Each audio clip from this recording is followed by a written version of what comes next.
ಇಡೀ ರಾಜ್ಯವೇ ಬೆಚ್ಚಿ ಬೀಳಿಸುವ ಮತ್ತೊಂದು ಘಟನೆ ಮಂಗಳೂರಿನಲ್ಲಿ ನಡೆದಿದೆ. ಬೀದರ್ ಎಟಿಎಂ ದರೋಡೆ ಪ್ರಕರಣ ನಡೆದು ಇನ್ನು 3 ದಿನ ಕಳೆದಿಲ್ಲ. ಅದಾಗಲೇ ಮಂಗಳೂರಿನಲ್ಲೂ ಅಂತಹುದ್ದೇ ಮತ್ತೊಂದು ದರೋಡೆ ಪ್ರಕರಣ ವರದಿಯಾಗಿದ್ದು, ಅಲ್ಲೂ ಸಹ ಬರೋಬ್ಬರಿ 12 ಕೋಟಿ ಮೌಲ್ಯದ ನಗದು ಹಾಗೂ ಚಿನ್ನಾಭರಣ ದೋಚಲಾಗಿದೆ.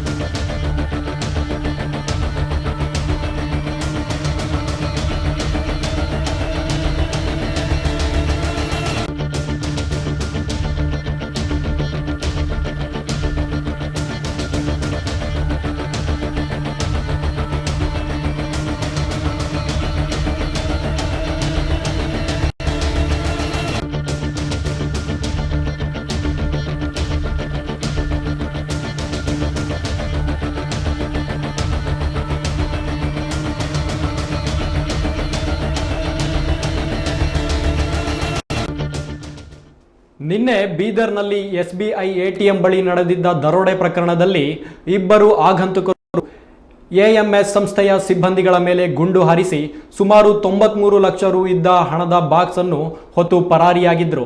ಈ ಘಟನೆಯಲ್ಲಿ ಓರ್ವ ಸಿಬ್ಬಂದಿ ಸ್ಥಳದಲ್ಲೇ ಸಾವನ್ನಪ್ಪಿ ಮತ್ತೋರ್ವ ಸಿಬ್ಬಂದಿಗೆ ಗಂಭೀರ ಸ್ಥಿತಿಯಲ್ಲಿ ಆಸ್ಪತ್ರೆಗೆ ಚಿಕಿತ್ಸೆ ಪಡೆಯುತ್ತಿದ್ದಾರೆ. ಈ ಘಟನೆ ಇನ್ನೂ ಹಸಿರಾಗಿರುವಂತೆಯೇ ಮಂಗಳೂರಿನಲ್ಲೂ ಇಂತಹುದ್ದೇ ಮತ್ತೊಂದು ದರೋಡೆ ಪ್ರಕರಣ ವರದಿಯಾಗಿದೆ. ದಕ್ಷಿಣ ಕನ್ನಡ ಜಿಲ್ಲೆಯ ಉಲ್ಲಾಳದ KC ರೋಡಿನಲ್ಲಿ ಶುಕ್ರವಾರ ಮಧ್ಯಾಹ್ನ ಹಾಡಹಗಲೇ ಬ್ಯಾಂಕ್ಗೆ ನುಗ್ಗಿ ಖದೀಮರ ಗುಂಪೊಂದು ಸುಮಾರು 12 ಕೋಟಿ ರು ಮೌಲ್ಯದ ನಗದು ದೋಚಿ ಪರಾರಿಯಾಗಿದ್ದಾರೆ.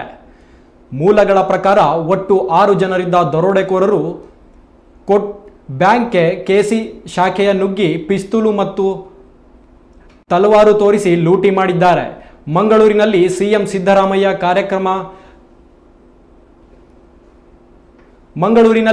ಸಿದ್ದರಾಮಯ್ಯ ಕಾರ್ಯಕ್ರಮದ ಕಾರಣ ಹೆಚ್ಚಿನ ಪೊಲೀಸರು ಅದರ ಭದ್ರತೆಗೆ ತೆರಳಿದ್ದರು. ಇದನ್ನೇ ಟಾರ್ಗೆಟ್ ಮಾಡಿಕೊಂಡು ದರೋಡೆಕೋರರು ಸಂಚು ರೂಪಿಸಿದ್ದಾರೆ.